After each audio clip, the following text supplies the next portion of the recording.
लीजिए, मोदी जी की कृपा से आपके अच्छे दिनों की कड़ी में एक और नई कड़ी जुड़ने वाली है।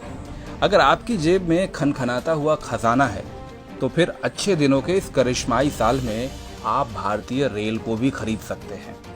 जी हाँ, अब कागज कलम उठा के ताज़ा खबर नोट कर लीजिए। खबर यह है कि देश के 109 रूट पर चलने वाली 151 रेलगाड़ियों की बोली लगाने के लिए बाजार खोल दिया गया है। इसका सीधा सा मतलब ये है, आइए बोली लगाइए और ट्रेन खरीद लीजिए। जी हाँ, पड़ गए ना चक्कर में। आज़ाद भारत के इतिहास में ऐसा पहली बार होने जा रहा है। धन्य है पीयूष गोयल जी और धन्य है मोदी जी का विजन। अब तक तो हम और आप सिर्फ ट्रेन का टिकट खरीदते आए थे। अब मोदी जी और पीयूष गोयल की कृपा से कोई भी बिजनेसमैन, धंधे वाला आदमी, कोई भी सेठ जी, कोई भी लाला जी चाहें तो पूरी की पूरी ट्रेन रूट समेत खरीद सकते हैं। और अब सवाल यह है कि सेठ जी ट्रेन खरीदने के बाद करेंगे क्या? अब सेठ जी कोई सरकार तो है नहीं जो आपकी सुविधा के लिए ट्रेन चलाएंगे। वो कमाएंगे मुनाफा और हर उस तरीके से कमाएंगे जैसे वो कमा सकते हैं। वाकई तारीफ करनी होगी मोदी जी की। 70 साल के इतिहास में पहली बार ट्रेन की नीलामी होने जा रही है। जो अब तक नहीं हुआ वो पहली बार हो रहा है। जो नेहरू जी तक नहीं कर पाए वो मोदी जी करने जा रहे हैं। वाह मोदी जी वाह। गरीबों का ख्याल हो ना हो, कारोबार करने वाले सेठ जी लोगों का कितना ध्यान है। अब देशद्रोही तो इस पर भी सवाल उठा सकते हैं, लेकिन भाई इस विजन की गहराई को तो समझो कि जब ट्रेन चला के सेठ जी कमाएंगे तभी तो देश में तरक्की और खुशहाली होगी। अब क्या हुआ कि बाद में महंगी टिकट की वजह से गरीब आदमी ट्रेन की टिकट ना खरीद पाए। वैसे भी गरीब लोगों को ट्रेन का सफ़र कहाँ पसंद आता है।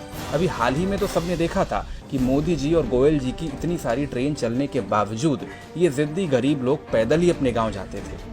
हो सकता है कि यहीं से मोदी जी और पीयूष गोयल जी को ट्रेन को प्राइवेट सेक्टर को बेचने का आइडिया भी आया हो।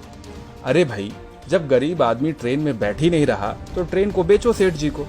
अब देश की सरकार भला क्यों टेंशन ले। सेठ जी चलाएंगे अपनी ट्रेन और कमाएंगे अपना मुनाफा। जिसे ट्रेन में चढ़ना हो चढ़ ले। भाई वाह, गरीब लोगों से लेकर सेठ जी तक के फायदे के बारे में सोचने वाली ऐसी दिलदार सरकार की तारीफ तो बनती है।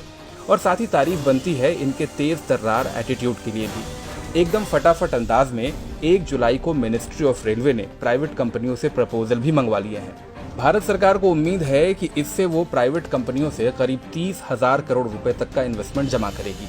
अब जैसे ही देश के 109 रूट पर 151 ट्रेन की डील हो जाती है, फिर देखिए कैसे कायाकल्प होता है भारतीय रेल का। हो सकता है कि जल्द ही न्यूज चैनल आपको ये भी समझाना शुरू करें कि भारतीय रेल की कृपा बस यही रुकी हुई थी।